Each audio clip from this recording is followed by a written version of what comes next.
Day 19 of war updates. Middle ఈస్ట్లో ఇప్పుడు జరుగుతుందో ఒక biggest survival and mind game. ఒక పక్క అమెరికా ఆకాశం నుంచి 5,000 పౌండ్స్ బంకర్ బస్టర్ బాంబ్స్తో ఇరాన్ హాట్ లాంటి ఆయిల్ అండ్ మిసైల్ సిస్టమ్స్ని బద్దలుగొట్టింది. ఇంకో పక్క ఇజ్రాయెల్ పక్కా స్కెచ్ చేసి Iran security master mind Ali Larijani అని ఆయన కూతురింట్లోనే చంపేసింది. ఇది బిగ్గెస్ట్ అప్డేట్, ఆయన చంపడం అనేది. ఈ రెండు దెబ్బలకి ఇరాన్ కుప్పకూలిపోవాలి కదా. కానీ అసలు మైండ్ బ్లాక్ అయ్యే ట్విస్ట్ ఏంటంటే ఇరాన్ ఏమాత్రం తగ్గకుండా ఒకేసారి మిడిల్ ఈస్ట్లో గల్ఫ్ కంట్రీస్ మీద వేలాది మిసైల్స్తో విరుచుకుపడుతుంది.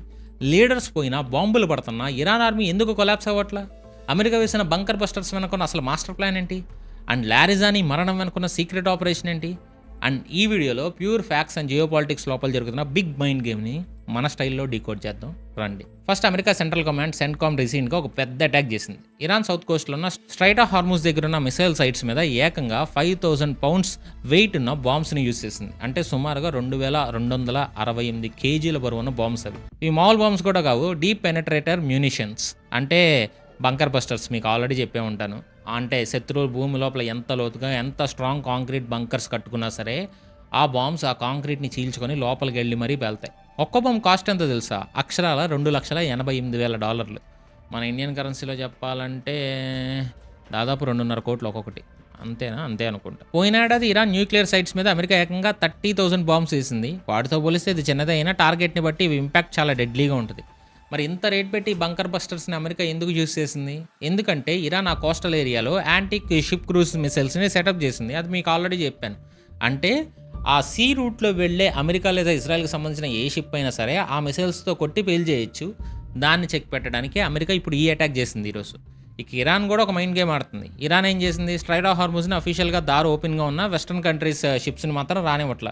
ఎవరైనా వస్తే వాళ్ళ షిప్స్ని తగలబెట్టేస్తామని ఐఆర్జీసీ, ఇరాన్ రెవల్యూషనరీ గార్డ్స్, ఒక ఓపెన్ వార్నింగ్ ఇచ్చారు. కానీ ఇరాన్ ఇక్కడ డబుల్ గేమ్ ఆడుతుంది. విండ్ వార్డ్ అనే ఒక మ్యారిటైమ్ ఇంటెలిజెన్స్ కంపెనీ ఇచ్చిన ట్రాకింగ్ డేటా చూస్తే గత 2 రోజుల్లో ఈ రూట్లో ఈ షిప్ ట్రాఫిక్ పెరిగింది. అంతకుముందు రోజుకు 5 షిప్స్ వెళ్తే సోమవారం నాటికి 9 షిప్స్ వెళ్ళాయి. ఇది ఎలా పాసిబుల్?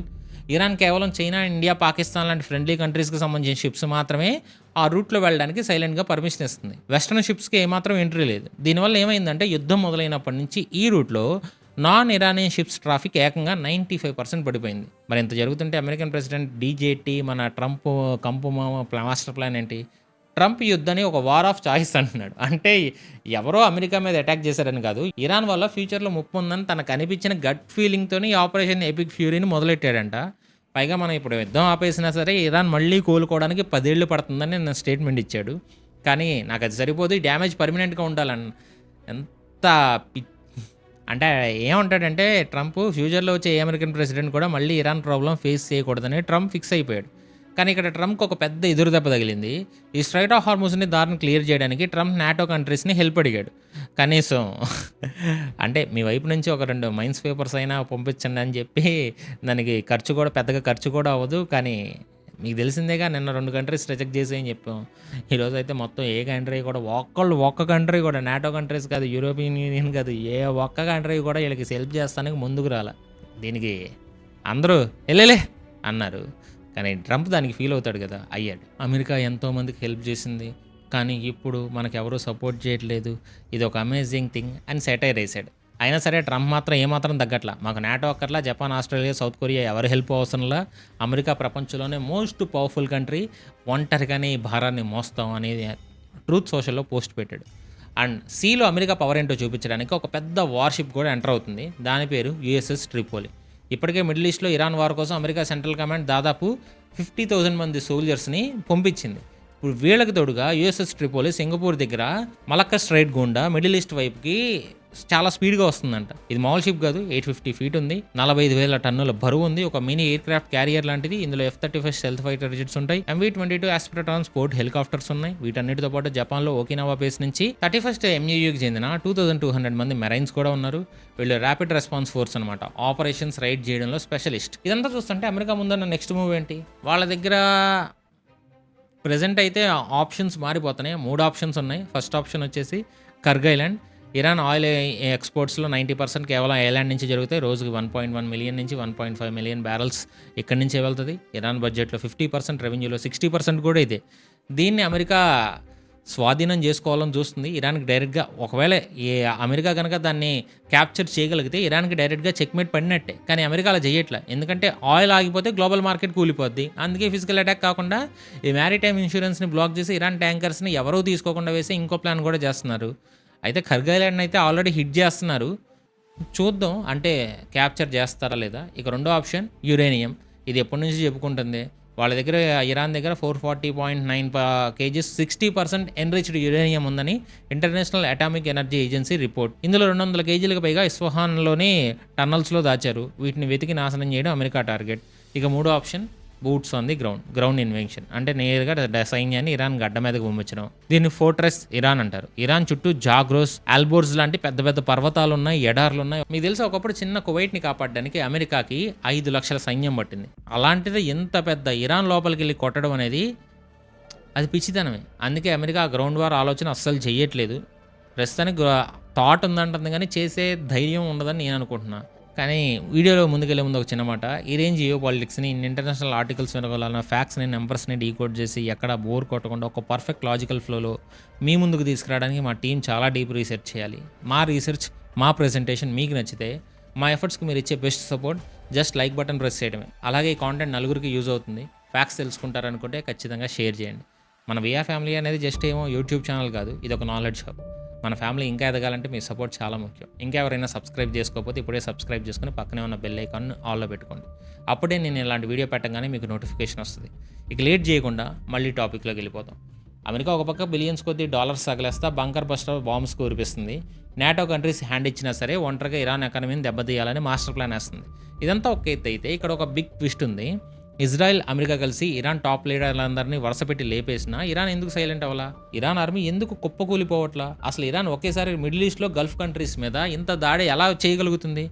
ఇక్కడే ఇరాన్ వాడుతున్న mind blowing secret defence strategy ఉంది. అండ్ ఇజ్రాయెల్ ఆడుతున్న సైకలాజికల్ గేమ్ కూడా ఒకటి చెప్పాలి. అవి చెప్పే ముందు ఇప్పుడు ఇజ్రాయెల్కి తగిలిన అతిపెద్ద దెబ్బ నేను ఇంట్రోలో కూడా చెప్పాను. అసలైన master stroke Ali Larijani death. ఈయన వయసు 60 ఏళ్ళు.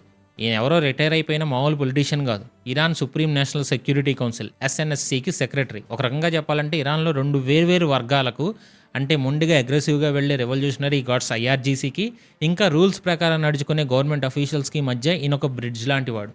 ఎప్పుడూ కూర్చొని నెగోషియేట్ చేయాలి, ఎప్పుడు అవతల వాళ్ళ మీదకి మిసైల్స్ వదలాలని పర్ఫెక్ట్గా తెలిసిన మాస్టర్ మైండ్. అంతేకాదు 10 ఏళ్లుగా ఇరాన్ న్యూక్లియర్ ప్రోగ్రామ్కి సంబంధించిన చీఫ్ నెగోషియేటర్గా కూడా పనిచేశాడు. అలాంటి లారిజానీని ఇజ్రాయెల్ చాలా పక్కగా స్కెచ్ చేసి మరీ నిన్న లేపేశారు. ఈ అటాక్ ఎక్కడ జరిగిన దాని మీద రిపోర్టింగ్లో కొన్ని ఇంట్రెస్టింగ్ అప్డేట్స్ ఉన్నాయి. ఎర్లీ రిపోర్ట్స్లో ఇది టెహరాన్ ఈస్ట్ సైడ్ ఉన్న పార్డిస్ జిల్లాలో జరిగిందన్నది. కానీ తర్వాత వచ్చిన గ్రౌండ్ ఇంటెలిజెన్స్ రిపోర్ట్స్ ప్రకారం ఈ అటాక్ జరిగింది సిరియా క్యాపిటల్ డమాస్కస్లో హై సెక్యూరిటీ ఏరియా అయిన అల్ మస్జేలో. లారిజానీ సీక్రెట్గా తన కూతురింటికి వెళ్ళినప్పుడు ఇజ్రాయెల్ ఫైటర్ జెట్స్ పక్కాగా 3 మిసైల్స్తో ఆ మల్టీ స్టోరీ బిల్డింగ్లో ఒక స్పెసిఫిక్ ఫ్లోర్ని టార్గెట్ చేసే ఆ దెబ్బకి ఫ్లోర్ మొత్తం పేలిపోయింది. లారిజానీ డాటర్, ఆమె పిల్లలు వేరే రూమ్లో ఉండడం వల్ల చిన్న చిన్న గాయాలతో బయటపడ్డారు. కానీ లారిజానీతో పాటు ఆయన కొడుకు మోర్తేసా, ఆయన ఆఫీసర్ అండ్ డిప్యూటీ అయిన అలీ బతేని, అలాగే ఇరాన్కి చెందిన పవర్ఫుల్ బసీజ్ పారామిలిటరీ ఫోర్సెస్ కమాండర్ గులేం రజా సులేమానీ, ఇలా మొత్తం 7 మంది చనిపోయారంట. ఈ బసీజ్ కమాండర్ సులేమానీ ఎవరో కాదు, జాన్వర్లో ఇరాన్లో జరిగిన సివిలియన్ ప్రొటెస్ట్ని చాలా దారుణంగా అణిచేసిన వ్యక్తి.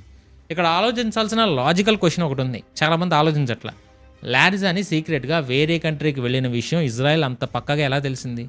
ఖచ్చితంగా ఇరాన్ సెక్యూరిటీ ఫోర్సెస్లో ఎవరో ఇన్సైడర్ ఇజ్రాయెల్కి ఇన్ఫర్మేషన్ లీక్ చేస్తుంటారని డౌట్ అయితే గట్టిగా రైజ్ అవుతుంది. ఇది ఇరాన్ ఇంటెలిజెన్స్కి జరిగిన ఘోర అవమానం మాత్రమే. ఎందుకంటే ఆల్రెడీ లీడర్ని చంపేశారు ఇలా ఇంటెలిజెన్స్ ఫెయిల్యూర్ వల్లే. ఇప్పుడు ఇంకో అతను చనిపోయారు. ఆ ఇన్సైడర్ ఉన్నారు. ఖచ్చితంగా వాళ్ళు ఓడిపోయే స్టేజ్కి రావడానికి ఇలాంటి ఇన్సైడర్స్ కూడా ఒక రకంగా కారణమే. అండ్ తండ్రి పోయిన ఆ కన్ఫ్యూజన్ టైంలో మోస్తబాగా అండగా ఉండి నడిపించింది కూడా ఈ లారిజానీనే. ఇప్పుడు ఆ లారిజానీ కూడా పోవడంతో ఈయన ఒంటరి అయిపోయాడు. మోస్తబా అసలు బ్రతుకున్నారో లేదో తెలియదు, బ్రతుకుంటే ఒంటరి అయిపోయినట్టే. అసలు ఈ కొత్త సుప్రీం లీడర్ మోస్తబా ఎక్కడున్నాడు, పవర్లోకి వచ్చాక ఒక్కసారి పబ్లిక్లో అలా కనీసం వీడియో కూడా లేదు. కేవలం రాసిన లెటర్స్ మీడియా ముందుకు వదులుతున్నారు. అసలు ఉన్నాడో లేదో తెలియని టైంలో నిన్న ఇంకొక న్యూస్ వచ్చింది. కువైట్కి చెందిన అల్ జరీదా అనే న్యూస్ పేపర్ ఒక ఇంట్రెస్టింగ్ రిపోర్ట్ పబ్లిష్ చేసింది. అమెరికా ఇజ్రాయెల్ జరిపిన ఎయిర్ స్ట్రైక్లో మోస్తబా గాయపడ్డారు. ఆయన్ని సీక్రెట్గా ఒక మిలిటరీ ఎయిర్ క్రాఫ్ట్లో రష్యన్ క్యాపిటల్ మాస్కోకి పంపించారని ఆ report summary. Russian president Vladimir Putin స్వయంగా ఈ ఆపరేషన్లో ఇన్వాల్వ్ అయ్యి తన పర్సనల్ రెసిడెన్స్లో ఉన్న ఒక సీక్రెట్ మెడికల్ ఫెసిలిటీలో మోస్తబాకి కాలికి సర్జరీ చేయించారని చెప్పి ఒక రూమర్స్ అయితే స్ప్రెడ్ అవుతున్నాయి. నిన్నటి నుంచే ఈ రూమర్స్ స్ప్రెడ్ అవుతున్నాయి. మేబీ ఎక్కువ శాతం ఫేక్ కూడా అవ్వచ్చు.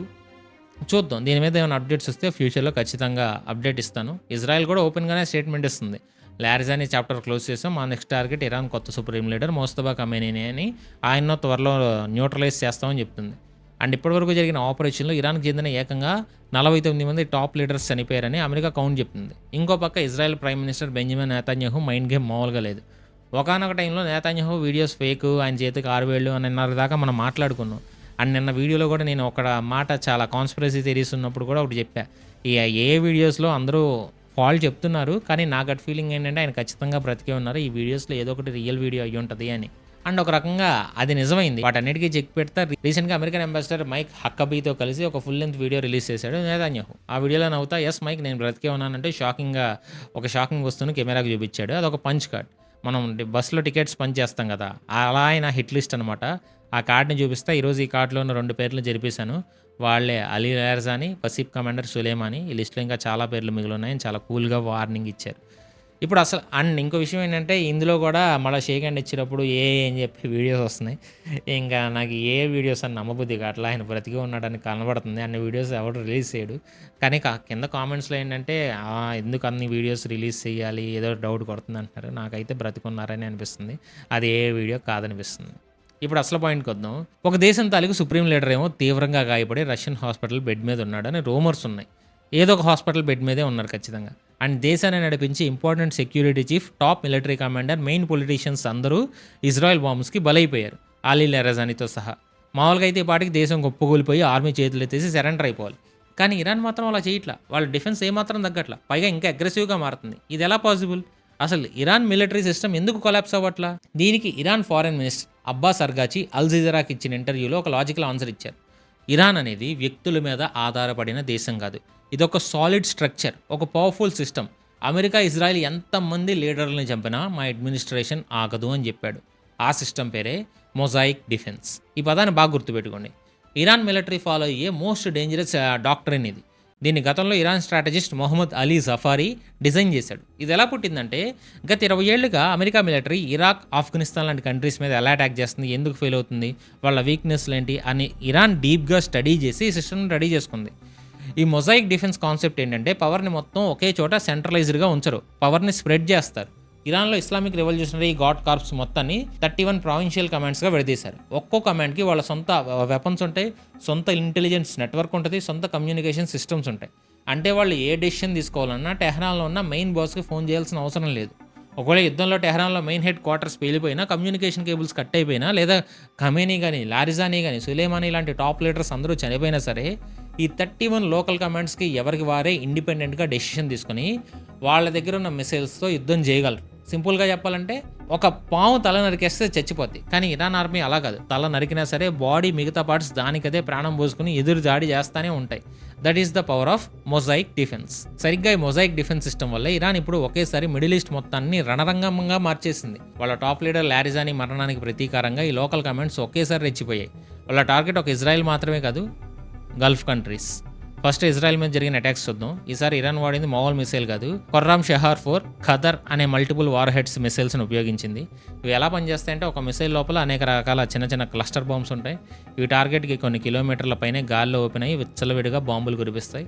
ఇజ్రాయెల్ దగ్గర ఎన్ని మల్టీలేయర్ ఎయిర్ డిఫెన్స్ సిస్టమ్స్ ఉన్నా సరే ఒకేసారి ఎన్ని వందల చిన్న బాంబ్స్ని ట్రాక్ చేసి గాల్లో అడ్డుకోవడం అనేది అసాధ్యం. అండ్ ఈ స్ట్రాటజీ వల్ల ఇరాన్ మిసైల్స్ ఇజ్రాయెల్ డిఫెన్స్ని దాటుకుని లోపలికి వెళ్ళాయి. అండ్ ఈ అటాక్స్లో ఇజ్రాయెల్ సెంట్రల్ రీజియన్లో రామత్ గన్ ఏరియాలో 2 చనిపోయారు. గాల్లో ఇంటర్సెప్ట్ చేసిన మిసైల్స్ ముక్కలుగా వెళ్ళి టెలవీవ్లోని సావిడర్ రైల్వే స్టేషన్ మీద పడడంతో ఆ స్టేషన్కి కూడా డ్యామేజ్ జరిగింది. ఇవన్నీ నిన్న జరిగిన అటాక్సే. అదే టైంలో ఇరాక్ క్యాపిటల్ బాగ్దాద్లోని అమెరికన్ ఎంబసీ మీద ఇరాక్ డ్రోన్స్, రాకెట్స్తో అటాక్ చేసింది. ఇక్కడ అమెరికాకు ఒక పెద్ద షాక్ తగిలింది. ఎంబసీని కాపాడడానికి అమెరికా పెట్టుకున్న CRAM counter rocket, artillery and mortar defence systems పూర్తిగా ఫెయిల్ అయ్యాయి. 100 కోట్లు విలువ చేసే ఈ ఆటోమేటిక్ గన్ సిస్టమ్స్ని ఇరాన్ వదిలిన లో కాస్ట్ కామిక్ యాస్ డ్రోన్స్ ఈజీగా బాల్తో కొట్టించాయి. అండ్ ఈ రాడార్కి దొరకకుండా తక్కువ ఎత్తులు ఎగురుకుంటూ వచ్చి ఎంబసీ కాంపౌండ్ లోపల పడి పేలిపోయాయి. అండ్ యుద్ధం మొదలైనప్పటి నుంచి ఎంబసీ మీద జరిగిన మోస్ట్ ఇంటెన్స్ అటాక్ ఇదంట. అండ్ మీకు తెలిసిందేగా యుఏఈ యునైటెడ్ అరబ్ ఎమిరేట్స్ మీద ఇప్పటికీ 1800 పైగా అటాక్స్ జరిగాయి. అండ్ ఓవరాల్గా గల్ఫ్ కంట్రీస్లో చూసుకుంటే 2000 పైగా అటాక్స్ జరిగాయి. అండ్ బుధవారం తెల్లవారుజామున కూడా రీసెంట్గా దుబాయ్ సిటీ మొత్తం పేలుళ్లతో దద్దరిల్లిపోతూనే ఉంది. ఈ బాంబుల శబ్దాలు ఏమీ కాదు, ఇరాన్ నుంచి వస్తున్న మిసైల్స్ని దుబాయ్ ఎయిర్ డిఫెన్స్ సిస్టమ్ ఆకాశంలో పేల్చేయడం వల్ల వచ్చిన సౌండ్స్. అండ్ యూఏలో ఇప్పటివరకు ఈ దాడుల వల్ల 4 సివిలియన్స్, 2 మిలిటరీ సిబ్బంది చనిపోయారు. దుబాయ్లో ఉన్న ఆస్ట్రేలియా మిలిటరీ బేస్ అల్ మిన్హాద్ ఎయిర్ బేస్ దగ్గర ఒక ప్రొజెక్టైల్ వచ్చి పడింది. లక్కీగా అక్కడ ఆస్ట్రేలియా పర్సనల్స్కి ఏమీ కాలేదు. ఇరాన్ వదులుతున్న ఈ సెకండ్ వేవ్ అటాక్స్ నుంచి ఏ గల్ఫ్ కంట్రీ కూడా తప్పించుకోలేకపోతుంది. అండ్ సౌదీ అరేబియాలో అమెరికా ఫోర్సెస్ ఉండే ప్రిన్స్ సుల్తాన్ ఎయిర్ బేస్ మీదకి ఒక బ్యాలిస్టిక్ మిసైల్ వచ్చింది. దాన్ని సౌదీ డిఫెన్స్ సిస్టమ్ గాల్లోనే కూల్చేసింది. ఖతర్ క్యాపిటల్ దోహాలో కూడా పెద్దగా శబ్దాలు వినిపించాయి. ఖతర్ ఆర్మీ వరుసగా 2 సార్లు సెక్యూరిటీ అలర్ట్స్ ఇష్యూ చేసి ఇన్కమింగ్ మిసైల్స్ని అడ్డుకుంది. బహ్రెయిన్, కువైట్ కంట్రీస్లో మిసైల్ సైరన్స్ ఎప్పటికప్పుడు మోగుతూనే ఉన్నాయి. మొత్తంగా చూసుకుంటే గల్ఫ్ అరబ్ కంట్రీస్ మీద ఇప్పటికీ 2000కి పైగా అటాక్స్. ఇలా చుట్టుపక్కల దేశాలన్నింటి మీద ఇరాక్ అటాక్ చేస్తుంటే ఇజ్రాయెల్ సైలెంట్గా ఉంటుందా? ఇరాన్కి సపోర్ట్ చేస్తున్న ప్రతి ఒక్కళ్ళ మీద రివర్స్లో వస్తుంది. లెబనాన్ క్యాపిటల్ బీరూట్ సెంటర్లో బస్తా, జొకాక్, అల్ బ్లాట్ లాంటి పక్కా రెసిడెన్షియల్ ఏరియాలో ఇజ్రాయెల్ ఎలాంటి వార్నింగ్ లేకుండా ఎయిర్ స్ట్రైక్ చేసింది. ఒక రోజులో 6 చనిపోయారు. లెబనాన్లో ఇప్పటివరకు ఇజ్రాయెల్ అటాక్స్ వల్ల 886 మంది చనిపోయారు. హిజ్బుల్లా ఫెసిలిటేషన్ టార్గెట్ చేసే ఇజ్రాయెల్ ఏకంగా బిల్డింగ్ 5 ఫ్లోర్స్ని బద్దలు కొడుతుంది. అండ్ ఇవన్నీ ఒక ఎత్తు అయితే, ఇరాన్లోని బుషహర్ న్యూక్లియర్ పవర్ ప్లాంట్ దగ్గర జరిగిన ఇన్సిడెంట్ ప్రపంచాన్ని మొత్తాన్ని నుగ్గించింది. మంగళవారం సాయంత్రం ఈ పవర్ ప్లాంట్ ప్రెమిసెస్లో ఒక గుర్తు తెలియని ప్రాజెక్టైల్ వచ్చి పడింది. International atomic energy IAEA chief Rafael Grossi ఈ విషయాన్ని అఫీషియల్గా కన్ఫర్మ్ చేశారు. అక్కడ రష్యాకు చెందిన రోసాటమ్ కంపెనీ స్టాఫ్ పనిచేస్తున్నారు. ఈ ప్రాజెక్టైల్ సరిగ్గా మెట్రాలజీ సర్వీసెస్ బిల్డింగ్ పక్కనే పడిందంట. లక్కీలీ రేడియేషన్ ఏమీ లీక్ అవ్వలేదు. కానీ యుద్ధంలో ఎవరైనా పొరపాటున న్యూక్లియర్ ఫెసిలిటీస్ మీద కనుక డైరెక్ట్గా అటాక్ చేస్తే ఆ తర్వాత జరిగేది ఘోరమైన అణుప్రమాదమే. ఇలాంటి క్రిటికల్ టైంలో కూడా ఇరాన్ కొత్త సుప్రీం లీడర్ మోస్తఫా ఖమేనీ తగ్గట్లేదు. అంటే ఫారెన్ మినిస్ట్రీ ద్వారా కొంతమంది డీఎస్కలేషన్ జరుపుతున్న ఆఫర్స్ పంపిస్తే మోస్తఫా వాటిని డైరెక్ట్గా రిజెక్ట్ చేశాడని ఇరాన్ న్యూస్ ఛానల్స్ చెప్తున్నాయి. ఆయన అయితే చెప్పడు, కనపడలేదు. బయటకు వస్తున్న వర్షన్ ఏంటంటే ఆయన చెప్తున్న వర్షన్, అమెరికా, ఇజ్రాయెల్ మా ముందు మోకాళ్ళ మీద పడి వాళ్ళ ఓటమిని అంగీకరించి మాకు జరిగిన నష్టానికి నష్టపరిహారం చెల్లించే వరకు శాంతనే మాట్లాడలేదు అని మొండిగా చెప్తున్నారు. మొత్తంగా చూసుకుంటే ఒకవైపు అమెరికా బిలియన్స్ ఖర్చు పెట్టి బంకర్ బస్టర్స్తో ఇరాన్ని ఫైనాన్షియల్గా దెబ్బతీయాలని చూస్తుంది. ఇజ్రాయెల్ ఏమో ఇరాన్ టాప్ లీడర్లను ఒక్కొక్కళ్ళని లేపేస్తుంది. పంచ్ కార్డ్స్తో సైకలాజికల్గా భయపడుతుంది. కానీ ఇరాన్ మాత్రం తన మొజాయిక్ డిఫెన్స్ సిస్టమ్తో 31 లోకల్ కమాండ్స్ ద్వారా ఏమాత్రం వెనక్కి తగ్గకుండా మిడిల్ ఈస్ట్ మొత్తాన్ని వాళ్ళ గుప్పిట్లో పెట్టుకుంది. ఒక పక్క వాళ్ళ లీడర్స్ పోతున్నా, ఇంకో పక్క వాళ్ళ మిసైల్స్ ఎగురుతూనే ఉన్నాయి. రష్యా ఇస్తున్న సీక్రెట్ డ్రోన్ టెక్నాలజీతో ఇరాన్ ఇంకా రెచ్చిపోతుంది. ఇది ఎక్కడికి దారి చేస్తుందో, ఈ బిగ్ జియో పొలిటికల్ వార్లో నెక్స్ట్ ఎవరెవరికి చెక్ మేట్ పడతారో చూడాలి. వీడియో స్టార్టింగ్ నుంచి ఎండ్ దాకా స్కిప్ చేయకుండా చూసారంటే ఖచ్చితంగా ఈరోజు మీ లైఫ్లో, మీ నాలెడ్జ్ బ్యాంక్లో మేము ఎంతో కొంత వాల్యూ యాడ్ చేసామని మేము గట్టిగా నమ్ముతున్నాం. బయట ప్రపంచంలో ఏం జరుగుతుంది, పాలిటిక్స్ ఎలా మారుతున్నాయని రియాలిటీని మీకు చూపించాం. మేము మీ లైఫ్లో వాల్యూ యాడ్ చేసినట్టే మీరు కూడా మా లైఫ్లో వాల్యూ యాడ్ చేయాలనుకుంటే దయచేసి ఇప్పుడే ఛానల్ని సబ్స్క్రైబ్ చేసుకోండి. మీ సబ్స్క్రిప్షన్, మీరు కొట్టే ఒక్క లైక్ మాకు ఇచ్చే ఎనర్జీ అంతా ఇంత కాదు. బెల్ ఐకాన్ మీద క్లిక్ చేసి ఆల్లో పెట్టుకోవడం మాత్రం అస్సలు మర్చిపోకండి. ఇలాంటి ఇన్ఫర్మేటివ్ వీడియోస్ మీ ఫ్రెండ్స్ అండ్ ఫ్యామిలీ వాట్సాప్ గ్రూప్లో షేర్ చేశారనుకోండి, వాళ్ళకు కూడా నిజాలు తెలిసినట్టయితే. So keep supporting us boss. ఈ బిగ్ జియో పొలిటికల్ వార్లో నెక్స్ట్ ఎవరికి చెక్ మేట్ పెడతారో ఇంకొన్ని మైండ్ బ్లోయింగ్ ఫ్యాక్ట్స్తో నెక్స్ట్ వీడియోలో కలుద్దాం. చివరి వరకు చేసిన ప్రతి ఒక్కరికి love you so much. This is your VR signing of.